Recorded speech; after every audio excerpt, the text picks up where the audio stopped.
வணக்கம் மக்களே. வீடியோ ரொம்ப ஒரு முக்கியமான வீடியோ. நம்ம எல்லாரும் கண்டிப்பா தெரிஞ்சுக்க வேண்டிய ஒரு விஷயத்த பத்தி தான் இந்த வீடியோல நான் பேசப் போறேன். ஸோ அதனால தயவு செஞ்சு ஸ்கிப் பண்ணாம கடைசி வரைக்கும் பாருங்க. கண்டிப்பா இந்த வீடியோ உங்களுக்கு யூஸ்ஃபுல்லா இருக்கும் அப்படின்னு நான் நம்புறேன்.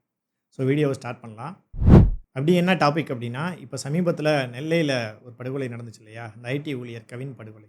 ஸோ அந்த கவின் படுகொலைக்கு அப்புறமா சமூக ஊடகங்கள்ல நம்ம ஒட்டுமொத்த தமிழர்களும் 2 தரப்பா பிரிஞ்சு, ஒரு தரப்பினர் இது போன்ற கொலைகள ஆதரிச்சும், இது மாதிரியான கொலைகள நாங்க தொடர்ந்து செய்வோம் அப்படிங்கிற மாதிரியாக சாதிய வெறுப்புகளை உமிழக்கூடிய வகையில நெறைய கருத்துக்கள வந்து பதிவிட்டிருந்தாங்க.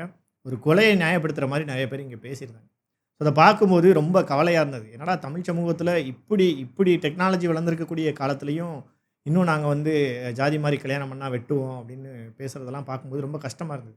ஸோ இவங்களுக்கெல்லாம் பதில் சொல்லி நம்ம நேரத்த வீணடிக்க வேணாம். ஏன்னா என்ன பதில் சொன்னாலும் இப்படிப்பட்டவங்க கண்டிப்பா புரிஞ்சுக்க போறதும் இல்ல. அத பத்தி யோசிக்க போறதும் இல்ல அப்படின்னும்போது, நம்ம டைம் வேஸ்ட் பண்ண வேணாம் அப்படின்னு தான் நெனச்சேன். பட் இருந்தாலும் இவங்க முன்வைக்கக்கூடிய குற்றச்சாட்டுகள் இருக்கு இல்லையா? ஒரு பக்கம் காதல் திருமணங்களுக்கு எதிரான அந்த கருத்துக்களை பதிவிடுறதோட நிக்காம, ஒட்டுமொத்தமா பட்டியலின மக்களுக்கு எதிரான வெறுப்பு அப்படிங்கிற இடத்துல வந்து நின்னாங்க. நெறைய பேர் வந்து இடஒதுக்கீட பத்தி பேசியிருந்தாங்க. பிசிஆர் கேஸ பத்தி பேசியிருந்தாங்க. ஸோ நெறையா பேர் இது மாதிரியான விஷயங்கள ஒட்டுமொத்தமா பட்டியலின மக்களுக்கு எதிரான வன்மத்த கொண்டு வந்து கொட்டுறதுக்கான ஒரு டூலா வந்து இந்த கொலைய வந்து யூஸ் பண்ணிக்கிட்டாங்க. அதிலேயும் குறிப்பா அந்த கொலை செய்த அந்த நபருடைய சமூகத்தை சார்ந்தவர்களை விட, மற்ற தமிழ் சமூகங்கள்ல இருந்து தான் இதற்கு ஆதரவான கருத்துக்கள், அதாவது ஆதிக்க சாதின்னு தங்களை சொல்லிக்கிற மற்ற தமிழ் சாதிகள்ல இருந்து இது மாரியான கருத்துக்கள் வந்தத பார்க்கும்போது, ஒட்டுமொத்த தமிழர்களும் இப்படி சாதியவாதிகளா மாறிட்டாங்களே அப்படின்னு வந்து ரொம்ப வருத்தமாக இருந்தது. ஸோ இத பற்றி ரீசென்ட்டா கோபி சுதாகர் வந்து பரிதாபங்கள்ல வீடியோவும் போட்டிருந்தாங்க. ஸோ அத பார்க்கும்போது ஓரளவுக்கு மனதுக்கு ஆறுதலா இருந்தது. நம்ம என்னெல்லாம் பேசணும்னு நெனச்சோமோ அதெல்லாம் அவங்க வீடியோவா போட்டுட்டாங்க. அது இத்தனை லட்சம் மக்கள் கிட்ட போய் சேர்ந்து, இத்தனை லட்சம் மக்களும் அதுக்கு ஆதரவு குடுக்குறாங்க அப்படிங்கிறத நெனைக்கும்போது ரொம்ப சந்தோஷமா இருந்தது. ஒரு பக்கம் இப்படிப்பட்ட சாதியவாதிகளுடைய மனநிலைய தருகிற கவலையை விட, இது மாரி மக்கள் கொடுக்கிற ஆதரவ பார்க்கும்போது ரொம்ப சந்தோஷமா இருந்தது. ஸோ நான் கடந்த வீடியோலயும் அதுதான் பேசியிருந்தேன். சாதிவாதிகளுடைய எண்ணிக்கையை விட, இங்க சாதி வேணாம்னு சொல்றவங்களுடைய எண்ணிக்கை தான் அதிகம். சாதியை வெறுக்கக்கூடிய மக்களுடைய எண்ணிக்கை தான் அதிகம் அப்படிங்கிறத தான் போன வீடியோலயுமே நான் பேசியிருந்தேன். வீடியோ லெங்த்தா இருந்தது. பொதுவா நம்ம வீடியோ அந்த அளவுக்கு ரீச் ஆகுறதும் இல்ல. பரவால்ல. இருந்தாலும் நம்ம பேச வேண்டியத தொடர்ந்து பேசிக்கிட்டே இருப்போம். ஒரு நாள் இல்லை ஒரு நாள் இது கடைசி தமிழன் வரைக்கும் போய் சேரும் அப்படின்னு வந்து நான் நம்புறேன்.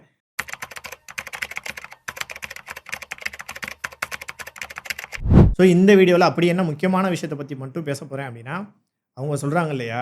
இந்த பிசிஆர் கேஸ் வேணாம். அதாவது பட்டியலின மக்களுக்கு எதிராக வைக்கப்படக்கூடிய குற்றச்சாட்டுகள்ல, இந்த பிசிஆர் கேஸு, இந்த காதல் திருமணங்கள், இது மாரியான விஷயங்களுக்கு வந்து சிம்பிளா ஒரு வார்த்தையில பதில் சொல்லிட்டு போயிரலாம். ஆனா, அந்த இடஒதுக்கீட பத்தி பேசுறாங்க. நெறைய பேர் வந்து அதென்ன அவனுக்கு மட்டும் சலுகை குடுக்குறீங்க? அவனுக்குரிய சலுகைய எடுத்துட்டு எல்லாரும் ஒரே மனுஷன்னு சொல்லுங்க. காதல்ல மட்டும் சாதி வேணாங்கிறீங்க. ஆனா, சலுகையில மட்டும் எல்லாத்துக்கும் சாதி பார்த்து குடுக்குறீங்களே அப்படின்ற மாரி நெறைய பேர் வந்து இன்னும் இடஒதுக்கீட பத்தின புரிதல் இல்லாம பேசியிருந்தாங்க.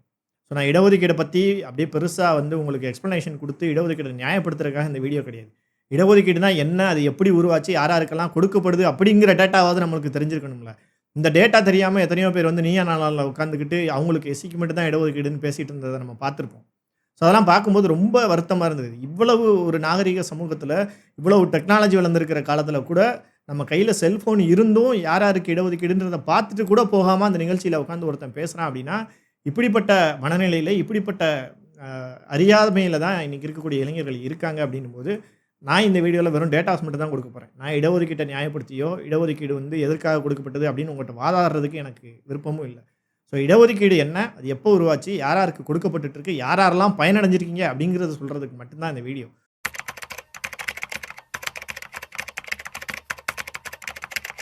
ஸோ இந்த இடஒதுக்கீட பத்தி அப்படி என்ன சொல்லப் போறீங்க அப்படின்னு கேட்டீங்கன்னா, ஜெனரலா இங்க இருக்க நெறைய பேர் நம்ம என்ன நெனச்சுட்டு இருக்கோம் அப்படின்னா, அம்பேத்கர் தான் ரிசர்வேஷன் கொண்டு வந்திருக்காரு. அவரால தான் இந்த பயலுகலாம் இப்படி ஆடிட்டு இருக்காங்க அப்படின்ற குற்றச்சாட்ட தான் முன்வைப்பாங்க. ஆனா ரிசர்வேஷன்றது சுதந்திரத்துக்கு பின்னாடி அரசியலமைப்பு சட்டத்தின் மூலமா அம்பேத்கரால நடைமுறைப்படுத்தப்பட்டதா அப்படின்னு பார்த்தீங்க அப்படின்னா இல்ல. என்ன அப்படின்னா, அ ஆங்கிலேயர்கள் நம்ம இந்தியாவ வந்து ஆட்சி செய்றாங்க. ஆரம்ப காலத்தில இங்க ரொம்ப கொடுமைப்படுத்துறாங்க. அ அதாவது ஆரம்பத்தில இங்க வெறும் வர்த்தகத்துக்காக வந்தவங்க இந்தியாவ கைப்பற்றாங்க. இங்க உள்ள மக்கள கொடுமைப்படுத்தி, சித்திரவதைப்படுத்தி, இங்க உள்ள மக்களுடைய உழைப்புகளை சுரண்டுறாங்க. ஆனா அது நாளடைவுல 1800களுக்கு பிற்பாடு 1850களுக்கு பின்பகுதிகள்ல, இங்க உள்ள மக்களுக்காக சில விஷயங்களையும் பண்ண ஆரம்பிக்கிறாங்க. அவங்களுக்கு கல்வி குடுக்குறாங்க, மருத்துவம் குடுக்குறாங்க. ஸோ இது மாதிரியான விஷயங்களை நோக்கி நகர்றாங்க. ஸோ இங்க ஒரு அரசை வந்து கட்டமைக்கிற அந்த ஒரு சூழ்நிலையையும் வந்து ஏற்படுத்துறாங்க. கட்சிகளை உருவாக்குவதற்கு அனுமதி குடுக்குறாங்க. ஸோ இந்தியால 1850ற்கு பிற்பாடு இந்தியர்களுக்கான கட்சிகள் ஆரம்பிக்கப்படுது. ஸோ நிறைய அமைப்புகள் வந்து அந்த காலகட்டங்கள்ல தான் உருவாகுது. ஸோ இப்படிப்பட்ட உரிமைகளோடு ஆங்கிலேயர்கள் வந்து ஓரளவுக்கு நமக்கு லிபரேஷன் அதாவது சுதந்திரத்துக்கு அப்புறம் தான் நம்ம இந்தியாவை ஆண்டோம்னு கிடையாது. சுதந்திரத்துக்கு முன்னாடியே 1920ல நீதி கட்சி ஆட்சி அமைச்சு மெட்ராஸ் பிரசிடென்சியில முதலமைச்சரா நம்ம தமிழர் ஒருத்தர் இருந்திருக்காரு. தமிழர்ன்னு வந்து சொல்ல மாட்டாங்க. இப்ப நெறைய பேர் வந்து வாதாடுவாங்க. அவர் வந்து பிறமொழியாளர் அப்படின்னு. பட் நம்ம இந்தியாவை சார்ந்த ஒருத்தர் மெட்ராஸ் பிரசிடென்சிய ரூல் பண்ணியிருக்காரு. அதுவும் பிரிட்டிஷ் இருக்கும்போதே அப்படிங்கிற தகவல்களையும் உங்களுக்கு கூடுதலா சொல்லிக்கிறேன். ஸோ இந்த 1900கள் அந்த காலகட்டத்தில பிரிட்டிஷ் வந்து ஓரளவுக்கு எல்லா அரசு பதவிகள்லயும் இந்தியர்களை வந்து பணியமர்த்த ஆரம்பிச்சாங்க. ஸோ இந்த அரசு பதவிகள்ல யார் அதிகமா இருந்தாங்க அப்படின்னு கேட்டீங்கன்னா, பிராமணர்கள் தான் அதிகமா இருந்தாங்க. ஸோ பிராமணர்கள் அதிக அளவுல எல்லா அரசு பணிகள்லயும் ஆதிக்கம் பண்ணிட்டு இருக்கும்போது, அடுத்தடுத்த சமூகங்களை சார்ந்த அதாவது மற்ற கம்யூனிட்டீஸ் இருப்பாங்கல்ல, அவங்களுக்கு அடுத்தடுத்து கல்வி கிடைக்குது. அவங்க மேல வந்து பார்க்குறாங்க. அவங்களுக்கு முன்னாடியே பிராமண சமூகம் எல்லாத்துலயும் ஆதிக்கம் செலுத்துறதுனால, இந்த பிராமணர்களோட இணைந்து பணி செய்யும்போது நெறைய சிக்கல்களை அனுபவிக்கிறாங்க. பிராமண ஆதிக்கத்தினால நெறைய பாதிப்பு ஏற்படுது அப்படின்னும்போது, இந்த இடைநிலை சமூகத்தை சார்ந்தவர்கள் எல்லாரும், அதாவது பிராமணர்களை தவிர்த்து பிராமணர் அல்லாத மற்ற இந்துக்கள், மத்த ஃபார்வர்ட் கம்யூனிட்டீஸ், பேக்வர்ட் கம்யூனிட்டீஸ் எல்லாரும் சேர்ந்து பிராமணர்களுக்கு எதிரான ஒரு பிரச்சார அமைப்பை வந்து ஏற்படுத்தி, பிராமணர்களுக்கு எதிரான ஒரு பிரச்சாரத்தை வந்து ஆரம்பிக்கிறாங்க. எல்லா பதவிகள்லயும் அவங்களுடைய ஆதிக்கம் இருக்கு. எல்லா அரசு துறைகள்லயும் அவங்களுடைய ஆதிக்கம் இருக்கு. மற்ற இன மக்களுக்கு எதுவுமே கிடைக்க மாட்டுது அப்படின்ற அந்த பிரச்சாரம் கொஞ்சம் கொஞ்சமா ஆரம்பிச்சு, அது எந்த ஸ்டேஜ்ல வந்து நிக்கிது அப்படின்னா, பிராமணர்களுக்கு எதிரான பிரச்சாரத்தை மையமாக வைத்து நீதி கட்சி அப்படின்ற ஒரு கட்சியவே உருவாக்கக்கூடிய இடத்துல வந்து அமர்த்துது. ஸோ இந்த நீதி கட்சிய 1916ல ஆரம்பிக்கிறாங்க. ஸோ 1916லேருந்து தீவிரமான பிராமண எதிர்ப்பு அப்படிங்கிற அந்த ஐடியாலஜியோட அவங்க செயல்படுறாங்க. 1920 மெட்ராஸ் பிரசிடென்சி தேர்தல்ல அவங்க வந்து அபாரமான வெற்றியை பெறாங்க. அதுக்கு இன்னொரு காரணம் காங்கிரஸ் கட்சி அந்த நேரத்தில அந்த எலக்ஷன்ல கலந்துக்கல. ஒத்துழையாமை இயக்கத்தை கடைபிடிச்சதுனால அவங்க எலக்ஷன்ல போட்டி போடல. அதனால இவங்க சுலபமா வெற்றி பெற்றாங்க அப்படின்னு சொல்லிக்கிட்டாலும், அடுத்து வந்த தேர்தல்களையும் இவங்க தான் ஜெயிச்சாங்க அப்படின்னும்போது, மக்கள் மத்தியில இவங்களுக்கு செல்வாக்கு அதிகமா இருந்தது அப்படின்னே வந்து நம்ம எடுத்துக்கலாம். ஸோ இப்படி 1920ல இந்த நீதி கட்சி ஆட்சி அமைக்கிறாங்க. அவங்களுடைய ஆட்சியில தமிழர்கள் அதாவது பிராமணர் அல்லாத பிற சமூகத்தை சார்ந்தவர்கள் அமைச்சர்கள் ஆகுறாங்க. முக்கிய துறைகளை வந்து நிர்வகிக்கக்கூடிய இடத்துக்கு வர்றாங்க. ஸோ இந்த நீதி கட்சி ஆட்சிக்கு வந்த பின்னாடி தான் முதலாக ரிசர்வேஷன் அப்படிங்கிற ஒரு விஷயத்தையே கொண்டு வராங்க. ரிசர்வேஷன் அப்படின்றது மட்டும் இல்ல. இன்னும் பல இன்னைக்கு நம்ம அனுபவிக்கிற சமூக சீர்திருத்தங்களுக்கு அவங்க தான் அன்னைக்கு காரணமா இருந்தாங்க. ஸோ முதல்ல என்னென்ன விஷயங்கள் அப்படின்றத ஒரு ஷார்ட்டா சொல்லிடுறேன். அந்த காலத்தில 1920 காலகட்டத்தில பெண்களுக்கு ஓட்டுரிமையே கிடையாது. பெண்கள் வந்து ஓட்டு போடவே முடியாது. ஆனா, அவங்க காலகட்டத்திற்கு பின்னாடி தான் அவங்க பெண்களுக்கு ஓட்டுரிமையும், பெண்களும் அரசியல்ல பங்கேற்கலாம் அப்படிங்கிற ஒரு சூழ்நிலையும் அவங்க ஏற்படுத்தினாங்க. அதே மாதிரி கலப்பு திருமணங்களுக்கு எதிரா அவங்க இப்ப உள்ளவங்கலாம் என்ன சொல்லுவாங்க அப்படின்னா, அந்த திராவிட ஆட்சி தான் கலப்பு திருமணங்களுக்கு ஆதரவு கொடுத்து இந்த அளவுக்கு ஊக்குவிக்குது அப்படின்னு. ஆனா, நீதி கட்சி காலத்திலேயே கலப்பு திருமணங்களுக்கு சட்டப்பூர்வமான அங்கீகாரம் கொடுத்தது அப்படின்னு யாருன்னு பார்த்தீங்கன்னா, நீதி கட்சி தான் குடுத்தாங்க. ஸோ அதே மாரி தாழ்த்தப்பட்ட மக்களுக்கான அந்த பஞ்சமி நிலங்களையும் அதிக அளவு அதுக்கு முன்னாடி இருந்த காங்கிரஸ் அரசை விட இவர்கள் அதிக அளவு அந்த மக்களுக்கு பஞ்சமி நிலத்தை குடுத்துருக்காங்க. ஸோ இது மாதிரியான விஷயங்களை எல்லாம் தொடர்ச்சியா பண்ணும்போது, அவங்க முதல்ல இம்ப்ளிமெண்ட் பண்ணது ரிசர்வேஷன் தான்.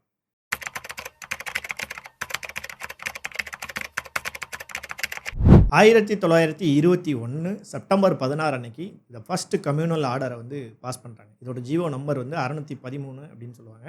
ஸோ இந்த ஃபர்ஸ்ட் கம்யூனல் ஆர்டர்ல அவங்க வந்து இதுவரைக்கும் பிராமணர்கள் ஆதிக்கத்தை வந்து அத வந்து நிறுத்தணும் அப்படிங்கிறதுக்காக இந்த கம்யூனல் ஆர்டர்ல ரிசர்வேஷன வந்து அமல்படுத்துறாங்க.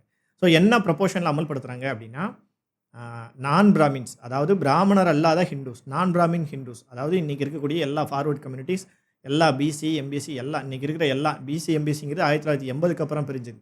ஸோ அன்றைக்கு பிசி, எம்பிசி எல்லாம் ஒரே பிசி அப்படிங்கிற அந்த ஒரே பேர்ல தான் இருந்தாங்க. ஸோ மற்ற பிராமணர் அல்லாத மற்ற இந்துக்கள் எல்லாருக்கும் 44% இடஒதுக்கீடும், பிராமணர்களுக்கு 16% இடஒதுக்கீடும், இஸ்லாமியர்களுக்கு 16% இடஒதுக்கீடும், கிறிஸ்தவர்கள் மற்றும் ஆங்கிலோ இண்டியன்ஸுக்கு 16% இடஒதுக்கீடும், பட்டியலின மக்களுக்கு 8% இடஒதுக்கீடு அப்படின்னு இந்த 100%த்தையும் பிரிச்சு இடஒதுக்கீட வந்து முதல் முறையா 1921 செப்டம்பர் 14 இந்த கம்யூனல் ஆர்டர் பாஸ் பண்ணி அவங்க வந்து நடைமுறைப்படுத்துறாங்க. ஸோ அன்னைக்கு இருக்க எல்லா அரசு பதவியிலயும் இந்த விகிதத்தின் அடிப்படையில தான் அரசு வேலைகள் கொடுக்கப்பட்டது. கல்வி நிலையங்கள்லயும் வாய்ப்புகள் கொடுக்கப்பட்டது. ஸோ அதற்கு பிற்பாடு 1922, 25 காலகட்டங்கள்ல இந்த ப்ரொபோர்ஷன் இருக்கு இல்லையா? இத கொஞ்சம் சேஞ்ச் பண்றாங்க. ஏன்னா பிராமணர்களுடைய எதிர்ப்பு கடுமையா எழுந்ததுனால, பிராமணர்களுக்கு 22%, நான் பிராமின்ஸுக்கு 40%, இஸ்லாமியர்களுக்கு 16%, கிறிஸ்தவர்கள் மற்றும் ஆங்கிலோ இந்தியன்ஸுக்கு 10%ஆகவும் குறைச்சு அவங்க வந்து இந்த ப்ரொபோர்ஷனை வந்து சேஞ்ச் பண்ணுறாங்க. அதே மாதிரி பட்டியலின மக்களுடைய தலைவர்கள் அன்னைக்கு ரொம்ப பவர்ஃபுல்லான தலைவர்களாக இருந்தாங்க. அயோத்திதாச பண்டிதர், ரெட்டமலை சீனிவாசன், எம்.சி. ராஜா மாதிரியான பவர்ஃபுல்லான லீடர்ஸும் இருந்ததுனால தாழ்த்தப்பட்ட மக்களுக்கான ரிசர்வேஷனையும் 8லேருந்து 10% இன்க்ரீஸ் பண்ணுறாங்க. ஸோ இதே ப்ரொபோர்ஷனில் தான் சுதந்திரம் வரைக்கும் ஃபாலோ பண்ணப்பட்டுச்சா அப்படின்னு கேட்டால் கிடையாது. இந்த ப்ரொபோர்ஷனில் அப்பப்போ சில சமூக தலைவர்களுடைய கோரிக்கைக்கு இணங்க கொஞ்சம் கூட்டியும் குறைச்சும் அமல்படுத்துனாங்களே தவிர்த்து இதில் ஓப்பன் கேட்டகிரி அல்லது மெரிட் அப்படிங்கிற ஒரு விஷயமே கிடையாது. ஸோ என்னைக்கு 1921 அமல்படுத்துனாங்களோ அன்னையிலேருந்து 100% ரிசர்வேஷனாக தான் ஃபாலோ பண்ணிகிட்டு இருக்காங்க. எப்போ வரைக்கும் அப்படின்னா இந்தியா சுதந்திரம் அடைந்து நம்மளுடைய முதல் கான்ஸ்டியூஷனை நம்ம இயற்றுற வரைக்கும் இவங்க இந்த ரிசர்வேஷன் விகிதத்தை தான் பயன்படுத்திட்டு இருக்காங்க. அப்படியே அங்கேருந்து 1951 நம்ம இந்தியன் கான்ஸ்டியூஷன் ஏற்படுத்தியாச்சு. ஸோ கான்ஸ்டியூஷனுடைய ஃபஸ்ட்டு அமெண்ட்மெண்ட்டில் ஆர்டிக்கல் 15(4)ல் எல்லா மாநிலங்களுக்கும் இடஒதுக்கீடு கொடுப்பதற்கான ரைட்ஸை வந்து அந்த கான்ஸ்டியூஷன் அமெண்ட்மெண்ட் வந்து ஏற்படுத்தி கொடுக்குது. ஸோ எல்லா மாநிலங்களும் அவங்கவுங்க மாநிலத்துக்கு ஏற்ற மாதிரி நீங்கள் ரிசர்வேஷன் கொடுக்கலாம் அப்படிங்கிறத அதை உறுதி செய்யக்கூடிய வகையில் ஒரு கான்ஸ்டியூஷன் அமெண்ட்மெண்ட்டை வந்து ஏற்படுத்துகிறாங்க 1951. ஸோ இந்த கான்ஸ்டியூஷன் அமெண்ட்மெண்ட் படி நம்ம தமிழ்நாடு கவர்மெண்ட் எப்படி ரிசர்வேஷன் இது வரைக்கும் ஃபாலோ பண்ண 100%ஐயும் ஃபாலோ பண்ணாங்க அப்படின்னு கேட்டிங்கன்னா இல்லை. ஸோ தமிழ்நாடு கவர்மெண்ட் அன்னைக்கு பிசிக்கு 25%, எஸ்சிக்கு 16% சேர்த்து மொத்தம் 41% அளவுக்கு ரிசர்வேஷன் வந்து கான்ஸ்டியூஷன் அமெண்ட்மெண்ட் படி இவங்க அமல்படுத்துகிறாங்க. ஸோ இது 1951லேருந்து 1970 வரைக்கும் இந்த நடைமுறை வந்து தொடருது. ஸோ அடுத்து 1971 அப்போ வந்து டிஎம்கே கவர்மெண்ட் தான் ஆட்சியில் இருக்காங்க. ஸோ அவங்க சட்டநாதன் கமிஷன் அப்படிங்கிற ஒரு கமிஷனுடைய பரிந்துரையின் அடிப்படையில் இந்த இடஒதுக்கீட்டு அளவை வந்து இன்க்ரீஸ் பண்ணுறாங்க. எவ்வளோ அப்படின்னு கேட்டிங்கன்னா 25% இருந்த பிசி ஒதுக்கீட்டை 31%, 16% இருந்த எஸ்சி இடஒதுக்கீட்டை 18% உயர்த்தி அப்போ இருந்த டிஎம்கே கவர்மெண்ட் வந்து 1971 திரும்ப இந்த ரிசர்வேஷனில் ஒரு சேஞ்சஸ் ஏற்படுத்துகிறாங்க. ஸோ இப்போ ரிசர்வேஷனுடைய பர்சன்டேஜ் எவ்வளோ இருக்குது அப்படின்னு கேட்டிங்கன்னா 49% அளவுக்கான ரிசர்வேஷன் வந்து இப்போ 1971 நடைமுறைக்கு வந்துருச்சு. ஸோ அடுத்து 1980 அப்போது ஏடிஎம்கே கவர்மெண்ட் புரட்சித் தலைவர் எம்ஜிஆர் அவர்கள் தான் வந்து ஆட்சியில் இருக்கார். ஸோ அவர் இந்த சட்டநாதன் கமிஷனுடைய நடைமுறையை வந்து முழுமையாக அமல்படுத்தாதனால அடுத்து அவர் அதையே பேஸாக வச்சு இந்த பிசிக்கான இடஒதுக்கீட்டை 31%லேருந்து 50% வந்து இன்க்ரீஸ் பண்ணுறாரு. ஸோ ஆல்ரெடி எஸ்சிக்கு 18% அது அப்படியே தொடருது. ஸோ 1980 எம்ஜிஆர் அவர்களால் பிசிகளுக்கு 50%, எஸ்சிக்கு 18% சேர்த்து 68% அளவிற்கான இடஒதுக்கீடு தமிழ்நாட்டுக்கு அமலுக்கு வந்துருச்சு. எப்போ 1980.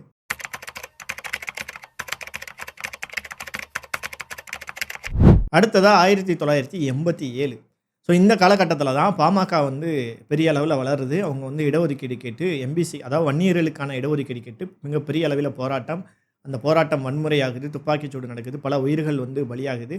ஸோ இந்த சம்பவத்துக்கு பின்னாடி அப்போது இருந்த டிஎம்கே கவர்மெண்ட் வந்து என்ன பண்ணுறாங்க அப்படின்னா 1987 போராட்டம் ஆரம்பிக்குது. 1989 இந்த பிசி ரிசர்வேஷனை 2ஆக பிரிக்கிறாங்க. ஸோ அது வரைக்கும் ஒன்றா பிசிக்குள்ளே தான் வன்னியர்கள் உட்பட எல்லாரும் இருந்தாங்க.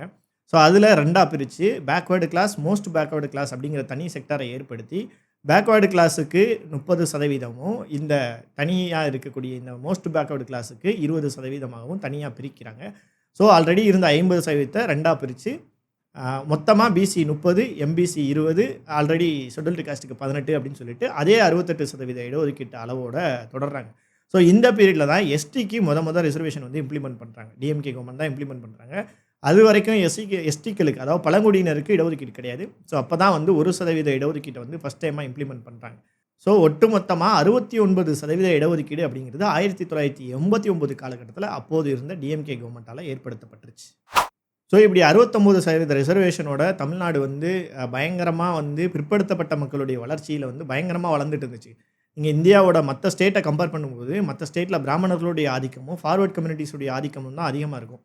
ஆனால் தமிழ்நாடுன்னு எடுத்துட்டிங்கன்னா நீங்கள் ஒட்டுமொத்த கவர்மெண்ட் ஸ்ட்ரக்சர்லையும் யார் ஆதிக்கம் பண்ணுவா அப்படின்னா பிற்படுத்தப்பட்ட மக்களும் மிகவும் பிற்படுத்தப்பட்ட மக்கள் தான் ஆதிக்கம் பண்ணியிருப்பாங்க. பிராமணர்களுடைய ஆதிக்கம் சில குறிப்பிட்ட துறைகளில் நீதித்துறை மாதிரியான துறைகளில் இருக்குமே தவிர்த்து ஒட்டுமொத்த கவர்மெண்ட் ஸ்ட்ரக்சர்லையும் எல்லா சமூகத்தவரும் ஆதிக்கம் பண்ணக்கூடிய ஒரு சூழ்நிலை இருக்கும். ஸோ இது இந்தியாவில் நீங்கள் மற்ற எந்த ஸ்டேட்லையுமே நீங்கள் பார்க்க முடியாது.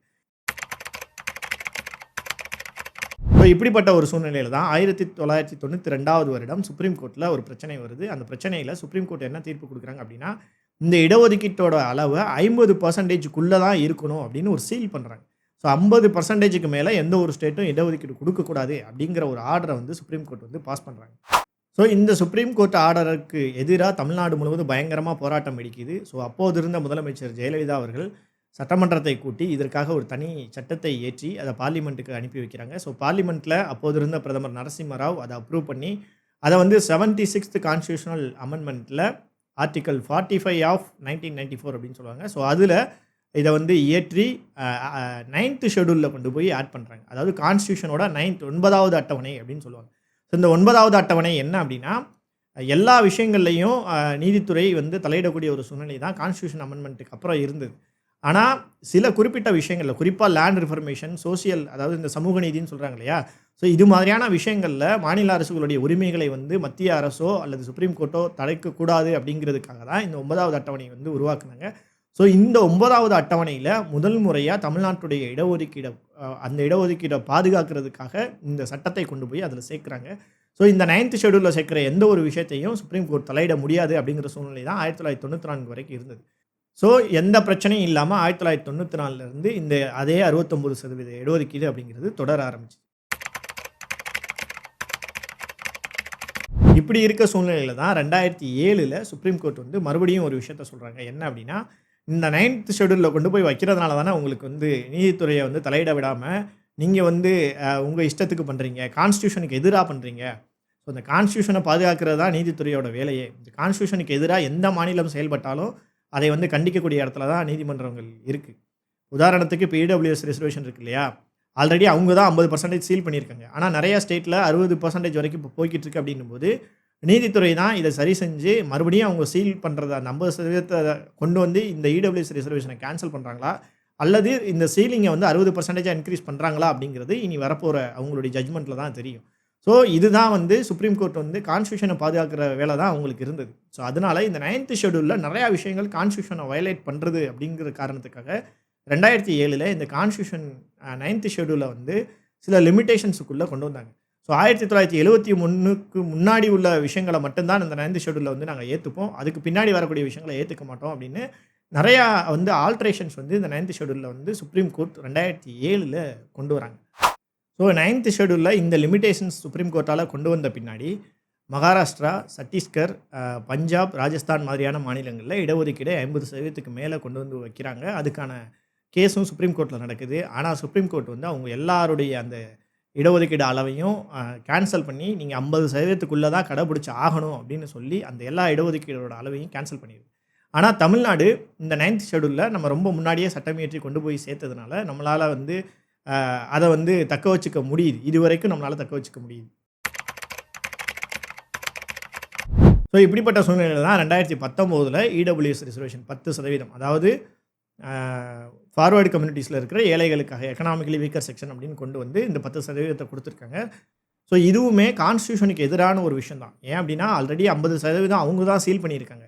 ஸோ இப்போ 10% எக்ஸ்ட்ரா போகுது நிறையா ஸ்டேட்டில் அப்படின்னும்போது அவங்க இதை எப்படி கொண்டு போகிறாங்க, எப்படி இதுக்கு தீர்ப்பு சொல்ல போகிறாங்க அப்படிங்கிறது தெரியல. வெயிட் பண்ணி தான் பார்க்கணும். அதே நேரத்தில் இது மாதிரியான விஷயங்களை கண்டிப்பாக அமல்படுத்தணும்னு சுப்ரீம் கோர்ட் சொல்லிட்டா ஆல்ரெடி நம்ம 69 ஃபாலோ பண்ணுறோம். ஸோ இந்த 10ஐயும் சேர்த்தோம் அப்படின்னா 79% ரிசர்வேஷன் அப்படிங்கிறது கண்டிப்பாக ஏற்றுக்க முடியாத ஒரு விஷயம். அப்படிங்கிறதுனால இந்த 9th ஷெடியூலில் நம்ம ஆட் பண்ண விஷயத்தில் சுப்ரீம் கோர்ட் ஏதாவது கை வைக்க தான் செய்வாங்க. ஸோ இன்றைக்கி இருக்கிற அந்த 69% இடஒதுக்கீடு எத்தனை நாளைக்கு தொடரும் அப்படிங்கிறது நமக்கு தெரியாது. ஸோ அது மத்திய அரசில் எந்த மாதிரியான ஆட்சியாளர்கள் வர்றாங்க, அவங்க தமிழர்களுக்கு ஆதரவானவர்களா, எதிரானவர்களா, அல்லது தமிழ்நாட்டை, ஏன்னா பொதுவாக ஜென்ரலாகவே இந்தியா முழுவதும் தமிழ்நாட்டு மேலே ஒரு வன்மமும் பொறாமையும் இருக்கும். அதுக்கு ரீசன் வந்து நான் சொன்ன விஷயங்கள் தான்.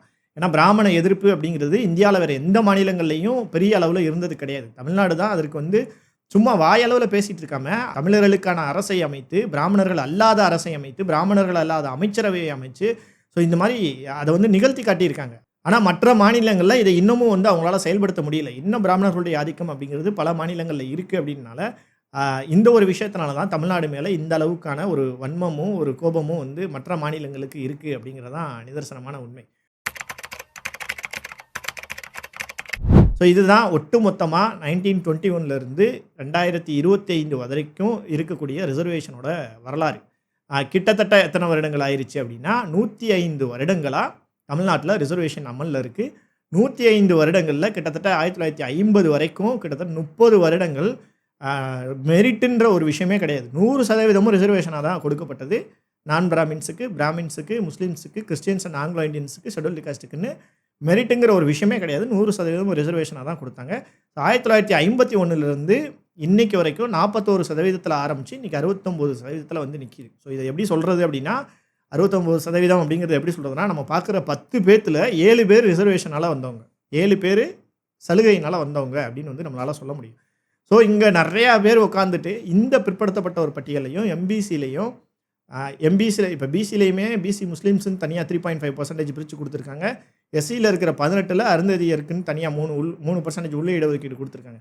ஸோ இந்த மாதிரி ஒவ்வொரு சமூகத்துக்கும் தனித்தனியான இடஒதுக்கீடு அப்படிங்கிறது தமிழ்நாட்டில் மட்டும்தான் இருக்குது. இன்னும் வந்து அதை சில ஜாதிகள் வந்து எங்கள் ஜாதி தான் மெஜாரிட்டி அப்படின்னு சொல்கிறாங்க. ஸோ அதை வந்து ஜாதிவாரி கணக்கெடுப்பு எடுத்தால் அதோட டீட்டெயில் நமக்கு தெரிஞ்சிடும். ஆனாலும் இந்த பிற்படுத்தப்பட்ட சமூகத்தில் உட்காந்துட்டு, இந்த மிகவும் பிற்படுத்தப்பட்ட சமூகத்தில் உட்காந்துட்டு நிறையா பேர் வந்து என்ன பேசுவாங்க அப்படின்னா, reservation is only for scheduled caste peoples, அவங்களுக்கு சலுகை கொடுக்குது கவர்மெண்ட் அப்படின்னு வந்து வாய்க்கூசாமல் பேசுவாங்க. ஆனால் 1921லேருந்து 2025 வரைக்கும் 105 ஆண்டுகளுக்கும் மேலாக உட்காந்து ரிசர்வேஷனை அனுபவிக்கிற ஒரே மாநிலம் இந்தியாவிலேயே தமிழ்நாடு மட்டும்தான். இங்கே தான் உழைப்புக்கான அங்கீகாரம், அதாவது நீங்கள் சொல்கிற மாதிரி மெரிட்டுக்கான அங்கீகாரம்னு ஒன்றே கிடையாது. இதில் எங்கே மெரிட் இருக்குது? 51 வரைக்கும் 100%த்தையும் பிரித்து அவன் இதுக்கேற்ற மாதிரி கொடுத்துட்டீங்க. 51க்கு பின்னாடியும் நீங்கள் 41% இடஒதுக்கீட்டை கொண்டு வந்துட்டீங்க. அதில் மீதி 59% அளவுக்கு தான் மெரிட் இருந்தது, 41% ரிசர்வேஷனில் இருந்தது. அதையும் 1970லேருந்து உடச்சி 68 கொண்டு வந்துட்டீங்க. அப்படின்னும் போது அன்னையிலேருந்தே 1970 காலகட்டங்களில் இருந்தே இன்றைக்கி வரைக்கும் எடுத்துட்டிங்கனாலே கிட்டத்தட்ட 50 வருஷம் வரப்போகுது. ஸோ இந்த 50 வருடங்களாக 10ல் 7 பேர் சலுகையில் தான் கவர்மெண்ட் ஜாப்பில் போய்கிட்டு இருக்காங்க, காலேஜுக்கு போய்கிட்டு இருக்காங்க, டாக்டர்ஸ் ஆகிக்கிட்டு இருக்காங்க, இன்ஜினியர்ஸ் ஆகிக்கிட்டு இருக்காங்க, இன்னும் பல பதவிகளுக்கு போய் சேர்றதுக்கான எல்லா காரணமும் இந்த 10ல் 7 பேர் சலுகையில் போயிடுறாங்க. வெறும் 3 பேருக்கு தான் இங்கே வந்து மெரிட்டுங்கிற ஒரு விஷயமே செயல்பட்டு இருக்குன்னும் போது, இது வந்து உலக நாடுகளோட கம்பேர் பண்ணும்போது ஏற்றுக்க முடியாத ஒரு விஷயம். ஏன்னா இங்கே வந்து நிறைய பேர் வந்து வாய்க்கிலேயே மெரிட்னு பேசுகிறீங்களா, ஆக்சுவல் மெரிட் இந்த 3 பேருக்கு தான் வந்து மெரிட் செயல்படுதுன்றது எவ்வளோ ஒரு துரோகத்துக்குரிய ஒரு விஷயம் அப்படிங்கிறத நீங்கள் யோசிச்சு பாருங்கள். ஏன்னா நீங்கள் இவ்வளோ நாள் வந்து இந்த குற்றச்சாட்டை தானே வச்சிங்க, எஸ்சி மட்டும்தான் போகிறான், எஸ்சி மட்டும்தான் ரிசர்வேஷன் அனுபவிக்கிறான், மெரிட்டுக்கு வேலையே இல்லாமல் போச்சுன்னு இவ்வளோ நாளாக அந்த குற்றச்சாட்டை தானே வைக்கிறீங்க. மொத்தமாக 2 இப்போ நான் ஃபார்வர்டு கம்யூனிட்டி சைட்லேருந்து வைக்கிறேன். என்ன வைக்கிறேன் அப்படின்னா, பாவம் பிராமின்ஸும் ஃபார்வர்டு கம்யூனிட்டிஸும் வெறும் 3 பேருக்காக அவங்க சண்டை போட்டுக்கிறாங்க, மீதி இருக்கிற எல்லாரும் சண்டை போட்டுக்கிறாங்க. ஆனால் அங்கே இருக்க பிசி, எம்பிசி, எஸ்சி எல்லாம் சேர்ந்து 70% இப்படி நோகாமல் நொங்காமல் 50 வருஷமாக தின்னுட்டு இருக்கீங்களே, இதெல்லாம் நியாயமா? சொல்லுங்களேன், இதெல்லாம் நியாயமான்னு கேட்குறேன். நீங்களாம் வந்து மெரிட்டை பற்றி உங்களுக்கெல்லாம் பேசுகிறதுக்கு தகுதியே இல்லை. இன்றைக்கி நீங்கள் இருக்கிற கவர்மெண்ட் ஜாப் உங்கள் ரிசர்வேஷனால் கிடச்சிது, இன்றைக்கி நீங்கள் கிடச்சிருக்கிற கல்வி உங்களுக்கு ரிசர்வேஷனால் கிடச்சிது. அப்போ நீங்கள் யாருமே வந்து மெரிட்டை பற்றி பேசுகிறதுக்கான தகுதியை இழந்துட்டீங்க அப்படிங்கிறது தான் நிதர்சனமான உண்மை. ஸோ இங்கே பிராமணர்களுடைய பார்வையில் ரிசர்வேஷன் வந்து அநீதியானது, ஏன்னா அவங்களுக்கு ரிசர்வேஷன் கிடைக்கல. இங்கே இருக்கக்கூடிய ஃபார்வர்ட் கம்யூனிட்டிஸனுடைய பார்வையில் இடஒதுக்கீடு அநீதியானது, ஏன்னா அவங்களுக்கு இடஒதுக்கீடு கிடைக்கல. ஆனால் இன்றைக்கி ஆண்ட சாதி பெருமை பேசுகிற நீங்கள் எல்லாரும் இந்த பிசி எம்பிசிக்குள்ளே தான் ஏதாவது ஒரு லிஸ்ட்டில் வர்றீங்கன்னும் போது 50 வருஷம் நோகாமல் நொங்காமல் உட்காந்து மெரிட்டெல்லாம் தூக்கி போட்டுட்டு உங்களுக்கான ரிசர்வேஷனில் உட்காந்து எல்லாத்தையும் ஆண்டு அனுபவிச்சுட்டு உட்காந்துட்டு இன்றைக்கி வாய்க்கிலேயே சமூக ஊடகங்களில் பேசுகிறீங்க reservation is only for scheduled cost. அதுவும் நீயானான மாதிரியான ப்ரோக்ராமில் உட்காந்து பேசிகிட்டு இருக்கீன்றது வருத்தத்திற்குரியதாக இருக்குது. ஸோ இதை வந்து நான் யாரையும் வந்து காயப்படுத்துறதுக்காக சொல்லலை. இந்த அடிப்படை புரிதல் கூட இல்லாமல் சமூக ஊடகங்களில் வந்து பேசுகிறீங்க அப்படிங்கிறது தான் வருத்தமாக இருக்குது. ஸோ இங்கே ஒரு ஜென்ரல் நாலேஜ்னு ஒன்று இருக்கணும் இல்லையா? இங்கே வந்து ஜென்ரல் நாலேஜை தூக்கி போட்டுறது, சுய அறிவை தூக்கி போட்டுறது, சிந்திக்கிறதே தூக்கி போட்டுட்டு என் ஜாதி என்ன சொல்லுதோ அதை மட்டும் தான் கேட்பேன், என் மதம் என்ன சொல்லுதோ அதை மட்டும் தான் கேட்பேன், ஜாதி தலைவன் என்ன சொல்கிறானோ அதுதான் வேத வாக்குன்னு நம்பிக்கிட்டு இருந்தீங்கன்னா உங்களுக்கு எப்படி இந்த விஷயங்கள்லாம் தெரியும்? நீங்கள் எப்படி இதெல்லாம் ரியலைஸ் பண்ணுவீங்க? ஸோ ரியலைஸ் பண்ண முடியாது, அதுக்கான வாய்ப்பும் கிடையாது. ஸோ இதை எப்படி நீங்கள் புரிஞ்சுக்க போகிறீங்க, இது எப்படி அடுத்த தலைமுறைக்கு போய் சேரப்போகுது அப்படின்றது எனக்கு தெரியலை. இன்னும் அதிகமாக வந்து இன்னமும் இந்த கொலைக்கு அப்புறமும் நீயானால ஒரு சம்பவம் நடந்து அந்த பையனுக்கு புரிய வச்ச பின்னாடியும் இன்னமும் இந்த கொலைக்கு அப்புறம் வந்து சலுகையினால தான் எல்லா பிரச்சனையும் ஒருத்தன் பேசுகிறான் அப்படின்னா இன்னும் அறிவிலிகள் நிறைந்த சமூகமாக தமிழ் சமூகம் இருக்குது. ஸோ இப்படிப்பட்ட அறிவிலிகளை வச்சுக்கிட்டு தான் தமிழ் தேசியத்தை கட்டமைக்க போகிறேன்னு ஒரு குரூப் செயல்பட்டு இருக்கு. அந்த குரூப் செய்கிற அட்டகாசம்லாம் பார்த்தீங்கன்னா அதை விட சொன்னோம், அதை வேற ஒரு டாப்பிக்கில் பேசலாம்.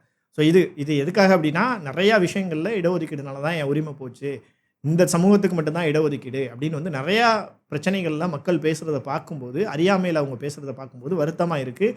தயவு செய்து புரிஞ்சுக்க ட்ரை பண்ணுங்க. 50 வருஷமா உட்காந்து சலுகை அனுபவிச்சுட்டு இருக்கீங்களே, வெட்கமா இல்லையா உங்களுக்கெல்லாம்? பாவம் பிராமணர்கள், பாவம் மற்ற சமூகத்தில ஃபார்வர்ட் கம்யூனிட்டீஸ்ல இருக்கிறவங்க, அவங்களுடைய உரிமைகளை எல்லாம் புடுங்கிட்டு 7 அதாவது 70% 7 பேர நீங்க வந்து ரிசர்வேஷன்ல ஆண்டு அனுபவிச்சுக்கிட்டு, வெறும் 3 பேத்துக்கு மட்டும் தான் மெரிட் அப்படின்னு சொல்றது நியாயமே கிடையாது. அதனால ரிசர்வேஷன் எடுத்தா யாரெல்லாம் பாதிக்கப்படுவா அப்படின்னா, வெறும் ஷெட்யூல்டு காஸ்ட் மட்டும் கிடையாது. இங்க இருக்கக்கூடிய ஒட்டுமொத்த தமிழ் சமூகத்தில இன்னைக்கு சொல்லக்கூடிய ஆண்டா சாதிகள்னு சொல்லக்கூடிய எல்லா சமூகங்களும் தான் பாதிக்கப்படும் அப்படிங்கிறத மைண்ட்ல வச்சுட்டு செயல்படுங்க. ஸோ இந்த அளவுக்கு ஒரு சமூக நீதியை எல்லா சமூகங்களையும் ஒன்றிணைச்சு ஒரு பிராமணர்களுக்கு எதிரான ஒரு அரசை கட்டமைச்சு இந்த அளவு கொண்டு போன ஒரே மாநிலம் தமிழ்நாடு அப்படின்னு பெருமை பீத்திக்கிட்டாலும், மெரிட்டை பத்தி பேசுறதுக்கு துளி கூட தகுதி இல்லாத மாநிலம் தமிழ்நாடு அப்படின்றத இந்த வீடியோ வழியா நான் சொல்லிட்டு, இத வந்து நான் யாரையும் காயப்படுத்துறதுக்கு சொல்லல. மெரிட்ன்றத வச்சு தான் இத்தனை நாளா ஷெட்யூல்டு காஸ்ட்ல உள்ள ஒவ்வொரு மக்களையும் நீங்க குத்தி குத்தி கொன்னீங்கன்றதுக்காக நான் இந்த வார்த்தையை திரும்ப திரும்ப பயன்படுத்துறேன். ஸோ தமிழ்நாட்டுல உள்ள மக்களுக்கு மெரிட்ட பத்தி பேசுறதுக்கு எந்த தகுதியும் இல்லை அப்படின்றத சொல்லிட்டு, இந்த வீடியோவை நான் முடிச்சுக்கிறேன். இது காயப்படுத்துறதுக்காக இல்ல, நீங்க சிந்திப்பீங்க அப்படின்ற நம்பிக்கையில தான் இந்த விஷயங்கள வந்து உங்ககிட்ட நான் பகிர்ந்துக்கிறேன். ஸோ இந்த வீடியோ உங்கள்ல யாருக்கெல்லாம் பயனுள்ளதா இருந்திருக்குமோ, அவங்கலாம் இந்த வீடியோவை லைக் பண்ணுங்க. உங்களுடைய நண்பர்களுக்கும் ஷேர் பண்ணுங்க. இன்னும் இத பற்றி விழிப்புணர்வு இல்லாம அறியாமையில இருக்கிற மக்களுக்கும் இந்த வீடியோவை ஷேர் பண்ணுங்க. நீங்க பார்த்துட்டு நீங்க டென்ஷன் ஆகி கோவப்படுறதுக்கோ, இதுக்காகவோ இந்த டேட்டா கிடையாது. இந்த வீடியோ கிடையாது. நீங்க சிந்திச்சு பாருங்க. போய் டேட்டா எடுங்க. இன்டர்நெட்ல எடுத்து பாருங்க. இப்ப நான் சொன்ன வரலாறெல்லாம் புத்தகங்களா இன்டர்நெட்ல வந்து அவைலபிளா இருக்கு. நீங்க எல்லாத்தையும் படிச்சு பாருங்க. எப்ப இருந்து ரிசர்வேஷன் இருக்கு அப்படின்றத பாருங்க. அதுக்கும் மேல உங்களுக்கு சந்தேகமா இருந்தா ஒரு ஆர்டிஐல போட்டு தகவல கேட்டு, அதுல நீங்க தெரிஞ்சுக்கங்க. எத்தனை பேர் நம்ம சமூகத்துல உள்ள போயிருக்கோம் அப்படின்றது. இதுல இந்த இடஒதுக்கீடு விகிதத்துல சில சமூகங்களுக்கு இடையே போட்டி இருக்கலாம். அதுக்கு வந்து வேற சில டெமோகிராபிக்கல் ரீசன்ஸும் இருக்கு. அத வந்து நான் இன்னொரு வீடியோல இடஒதுக்கீட்டுக்குள்ள இருக்கிற சிக்கல பத்தி டீட்டெயிலா நான் சொல்றேன். எஸ்சிலேயே சில சமூகங்கள் எங்களுக்கு உரிமை கிடைக்கலன்னு போராடுறாங்க இல்லையா? எம்பிசில போராடுறாங்க இல்லையா? இதுக்குள்ள சிக்கல பத்தி நம்ம இன்னொரு வீடியோல டீட்டெயிலா பார்க்கலாம். பட் இந்த வீடியோ ஒன்லி ஃபார் ரிசர்வேஷன் வந்து எவ்வளோ நாளா இருக்கு அப்படிங்கிறதுக்கான அந்த ஆதாரப்பூர்வமான தகவல்களை மட்டும் தான் உங்களுக்கு தெரியப்படுத்துறதுக்காக. ஸோ இத நீங்க சிந்திச்சு பார்ப்பீங்க, திருந்துவீங்க அப்படின்னு நம்புறேன். ஸோ மீண்டும் வேறொரு வீடியோல வேறொரு டாபிக்ல உங்கள சந்திக்கிறேன். நன்றி.